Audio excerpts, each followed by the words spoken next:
How to make voice call on Signal. Are you guys facing issues to make a voice call on Signal application? If that's so, then this video might help you out. Without further ado, let's get started.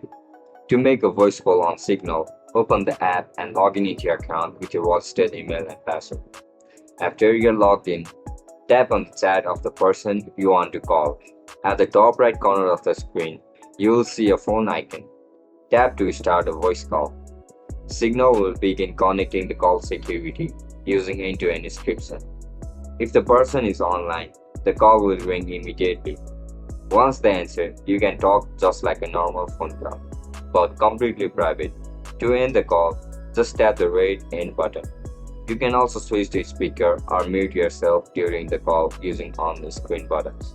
And if you are not sure how to complete any of these steps, make sure to check out other videos on this channel for guidance.